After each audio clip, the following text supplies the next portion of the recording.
और आज अगर समाज में जो कुरीतियां हैं, इसमें से ऐसी कोई कुरीति नहीं है जो लाइलाज है। स्वाभाविक सी बात है, जब इसकी जड़ थी ही नहीं, ये बाद में आई है, तो जब अगर बाद में आई तो उसका इलाज हो सकता है। लेकिन हुआ इसका उल्टा। जैसे संविधान कहता है जातिवाद खत्म करो, हमारी सरकारों ने जातियों के नाम पे खूब योजनाएं बनाई। संविधान कहता है भाषावाद खत्म करो, भाषा के आधार पर खूब योजनाएं बनी। संविधान कहता है क्षेत्रवाद खत्म करो, क्षेत्र के आधार पर खूब योजनाएं बनी। संविधान कहता है पंथवाद, रिलीजन का जो डिफरेंस खत्म करो। सरकारों ने माइनॉरिटी कमीशन बना दिया, माइनॉरिटी फिल्म मिनिस्ट्री बना दिया, हजारों करोड़ का बजट एलोकेट कर दिया। संविधान के प्रीएम्बल में लिखा है फ्रेटर्निटी, यूनिटी, नेशनल इंटीग्रेशन, लेकिन एक समरसता आयोग नहीं बनाया गया। आज तक किसी भी सरकार ने एक समरसता आयोग, फ्रेटर्निटी कमीशन, यूनिटी कमीशन या कमीशन ऑफ नेशनल इंटीग्रेशन नहीं बनाया, जबकि संविधान यही कहता है।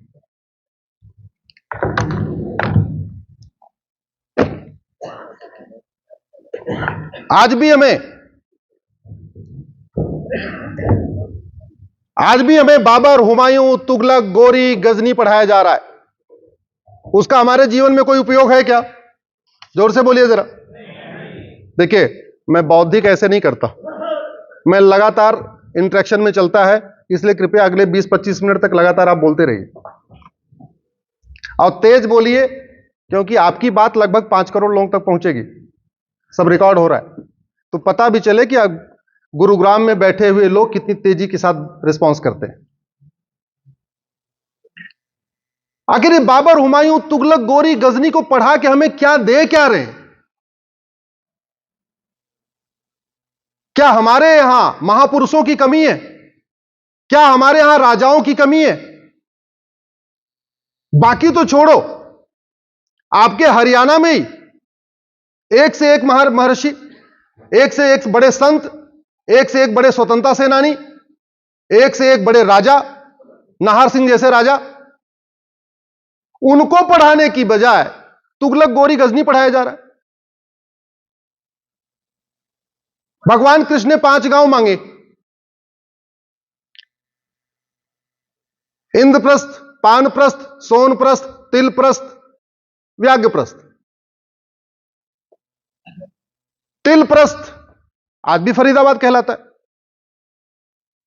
सोनप्रस्थ आज भी सोनीपत कहलाता है, पानप्रस्थ आज भी पानीपत कहलाता है, इंद्रप्रस्थ आज भी दिल्ली कहलाता है, व्याघ्रप्रस्थ आज भी बागपत कहलाता है। अब समस्या यह है कि हम अपनी संस्कृति से दूर इसलिए जा रहे हैं क्योंकि हम महाभारत में तो पढ़ रहे हैं 5 गांव मांगे, लेकिन जब जमीन पे ढूंढ रहे हैं वो 5 गांव नजर ही नहीं आ रहे।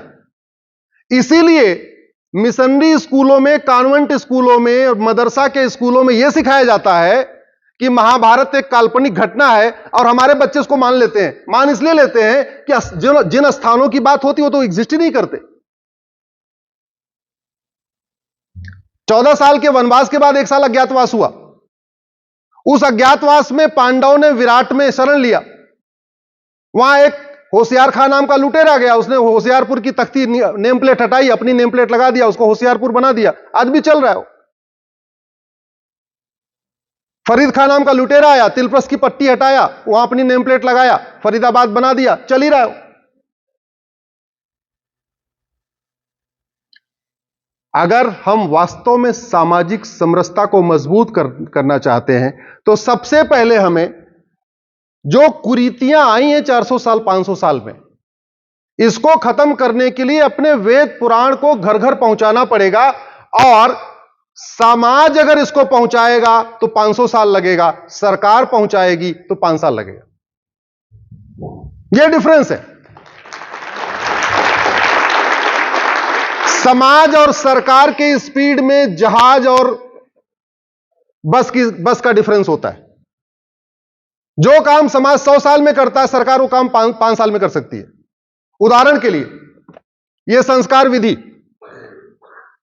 स्वामी दयानंद ने लिखा इसको, जबरदस्त किताब। मैं तो कहता हूं अगर इसको जन जन तक पहुंचा दिया जाए, इसको प्राइमरी के सिलेबस में डाल दिया जाए, और क्योंकि किसी भी चीज को जागरूक करने के लिए जो सबसे बढ़िया मीडियम तरीका है वो है आपका प्राइमरी और जूनियर का सिलेबस। जापानी यही करते हैं, जितनी अच्छाइयां हैं उसको प्राइमरी के सिलेबस में डाल देते हैं, जितनी कुरीतियां उसको प्राइमरी के सिलेबस में डाल देते हैं।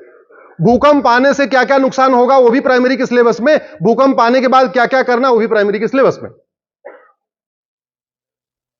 अगर हम इस 16 संस्कार जो महर्षि वेदव्यास ने दिया था, जिसको हम भूल गए हैं, सामान्यतया भूल चुके हैं पूरी तरीके से।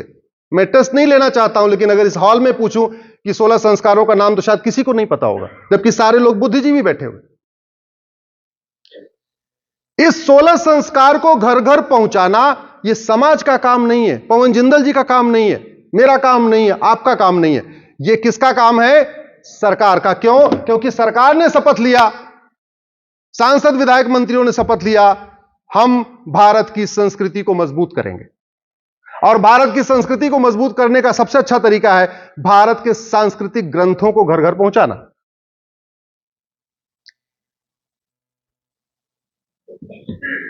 आज के हजारों साल पहले हमें एक ग्रंथ मिला। आप जरा सोचिए कितना महान कार्य उन्होंने किया। अगर महर्षि वाल्मीकि ने नहीं लिखा होता तो हमें नहीं पता होता कि लक्ष्मण जी जैसा सेवक भाई मिलना मुश्किल है, भरत जैसा आज्ञाकारी भाई मिलना मुश्किल है। पूरी राम कथा हम इसलिए जानते हैं क्योंकि वाल्मीकि जी ने हमें ग्रंथ दिया। अब जब वाल्मीकि जी ने ग्रंथ दिया, और वो ग्रंथ अपने आप में सामाजिक समरसता का सबसे अनूठा उदाहरण है। वास्तव में अगर रामायण समझ में आ जाए तो छुआछूत भेदभाव अपने आप ही खत्म हो जाए। राम के चरित्र को जिस तरीके से उन्होंने बालकांड से लेकर उत्तरकांड तक दर्शाया है, उसमें हमारी आधी कुरीतियां केवल रामायण को पढ़ने समझने से खत्म हो जाएंगी। लेकिन रामायण को पढ़ने पढ़ाने की जिम्मेदारी समाज पे दे दिया। क्यों भाई? सरकार का फिर क्या काम है? सारे यूरोप में बाइबल मैंडेटरी है पढ़ाना, पूरे खाड़ी देशों में कुरान को पढ़ाना मैंडेटरी है, तो भारत में रामायण को पढ़ाना मैंडेटरी क्यों नहीं करना चाहिए? और दोनों में जबकि कंपेयर नहीं किया जा सकता। बाइबल सर्व कल्याण की बात नहीं करती, कुरान सर्व कल्याण की बात नहीं करती, बाइबल सर्वजन हिताय सर्वजन सुखाय की बात नहीं करती, ना कुरान करती है। बाइबल में यह बताया गया भाई ठीक है, जो जो क्रिश्चियन है उनके लिए ये अच्छा है, ये कुरान में कहा गया जो जो इस्लाम अडॉप्ट कर लेगा उसके लिए यह व्यवस्था है। रामायण में तो कहीं कहा ही नहीं गया कि भाई केवल हिंदुओं के लिए लाभकर होगा, बाकियों के लिए नहीं होगा। इसलिए एक इतना पवित्र ग्रंथ जिसको जन जन पहुंचाने से जातिवाद खत्म हो सकता है, भाषावाद खत्म हो सकता है, क्षेत्रवाद खत्म हो सकता है, कट्टरवाद खत्म हो सकता है, अलगाववाद खत्म हो सकता है, नक्सलवाद खत्म हो सकता है, माओवाद खत्म हो सकता है, उस पवित्र ग्रंथ को जन जन पहुंचाने के लिए सिलेबस में शामिल ही नहीं किया गया। रामचरितमानस में महर्षि वाल्मीकि के जो रामायण है 7 खंड है। अगर हमने फर्स्ट से शुरू किया होता, फर्स्ट में बालकांड, 7वीं पास करते करते बच्चे को पूरा रामायण पता होता। आपके इसी भूमि पर एक और पवित्र ग्रंथ की रचना हुई, भगवत गीता। 18 अध्याय हैं, 3-3 अध्याय अगर पढ़ाएं, 6वीं पास करते करते बच्चे को पूरी भगवत गीता पता हो जाएगी। रामायण पढ़ाएं, एक एक खंड पढ़ाएं, 7वीं पास करते करते पूरा रामायण ज्ञान। रामचरितमानस पढ़ाएं, 7 अध्याय, 7वीं पास करते करते पूरा। अब कुछ लोगों को यह होगा कि नहीं ये भारत में कैसे हो सकता है, भारत में सेकुलर है, ऐसा सवाल कुछ आ सकता है। पहली बात तो सेकुलर का मतलब धर्मनिरपेक्ष नहीं होता। धर्मनिरपेक्ष तो कोई देश हो ही नहीं सकता। और भारत तो बिल्कुल नहीं हो सकता। अगर भारत धर्मनिरपेक्ष है तो सुप्रीम कोर्ट के जजेज की कुर्सियों पे क्यों लिखा रहता है यतो धर्म स्ततो जय? हमारे मित्र बैठे हुए हैं यहां पे, लिखा रहता है नहीं लिखा रहता? हाथ उठा के बताइए, लिखा रहता है? अगर भारत धर्मनिरपेक्ष है तो हाई कोर्ट के जजों की कुर्सियों पे यतो सत्यम शिवम सुंदरम क्यों लिखा रहता है? अरे भैया, भारत धर्मनिरपेक्ष नहीं है, भारत पंथ निरपेक्ष है। एक्चुअल में धर्म को घर घर पहुंचाना यह काम केवल समाज का नहीं है, केवल संघ का नहीं है, विश्व हिंदू परिषद का नहीं है, बजरंग दल का नहीं है। यह सबसे प्रमुख कार्य सरकार का है। संघ बजरंग दल उसको पहुंचा रहा है, विश्व हिंदू परिषद पहुंचा रहा है, उसके लिए तो उनको धन्यवाद देना चाहिए कि भैया सरकार वाला काम आप कर रहे हो। एक्चुअल में यह काम सरकार का है। भारतीय ज्ञान विज्ञान को, भारतीय संस्कृति को, भारतीय परंपरा को आगे बढ़ाना सामाजिक संगठनों का कार्य नहीं है। वो करते हैं, ये अच्छी बात है, लेकिन प्रमुख रूप से यह कार्य उन लोगों का है जो संविधान की शपथ लेते हैं। और संविधान की शपथ सांसद, विधायक, मंत्री, मुख्यमंत्री, प्रधानमंत्री, हाईकोर्ट के जज, सुप्रीम कोर्ट के जज। इसलिए रामायण घर घर पहुंचे, भगवत गीता घर घर पहुंचे, रामचरितमानस घर घर पहुंचे, यह कार्य सरकार का है। और यही तरीका है सामाजिक समरसता लाने का। हम जिन ऋषियों की पूजा करते हैं, अभी समय नहीं है, बहुत कम है, आप कभी उन ऋषियों के बारे में देखना उनके माता पिता कौन है। आधे ऋषि ऐसे हैं जिनके पिता अलग वर्ण के हैं, माता अलग वर्ण की हैं, जाति तो थी ही नहीं पहले, आधे। अरे हमारे देश में अगर छुआछूत होता, ऊंच नीच का भेदभाव होता, तो शांतनु कौन थे और विवाह किससे किया? नाविक की बेटी से किया। अगर ऊंच नीच का भेदभाव होता, और वैसे भी आप देखो, अर्जुन ने इतने विवाह किए, क्या अपनी कास्ट छत्री देख देख के किया था क्या? नहीं।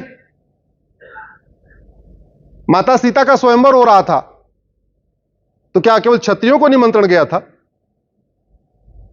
अरे सारे जो राजा है वो आएगा। अगर केवल क्षत्रिय राजा होते थे तो कर्ण राजा कैसे बन गया? अगर क्षत्रिय ही सेना में जाते थे तो एकलव्य के पिता जरासंध के मुख्य सेनापति कैसे बन गए? एक बड़ी अलग कहानी, एक और झूठ परोसा जाता है कि द्रोणाचार्य ने एकलव्य का अंगूठा इसलिए काट लिया क्योंकि वो दलित था। मतलब अलग ही झूठ है वो तो। इसलिए मैं कह रहा हूं, पहले कर्म आधारित व्यवस्था थी। जो आदमी जो कार्य करता था वो कहलाता था। ब्राह्मण का लड़का क्षत्रिय बन गया, क्षत्रिय का लड़का ब्राह्मण बन गया, ब्राह्मण का लड़का वैश्य कहलाया, वैश्य का लड़का ब्राह्मण कहलाया। ऐसे एक नहीं अनगिनत उदाहरण है। लेकिन हमें चूंकि वेद नहीं पता, हमें अपने पुराने ग्रंथों के बारे में पढ़ाया नहीं गया, सरकारों ने पढ़ाया नहीं, इसलिए हमें शायद उस जानकारी का अभाव है। और पॉलिटिकल पार्टियों को मजा भी आता है, जितना आपस में टूटे रहे फूटे रहे उतना अच्छा है।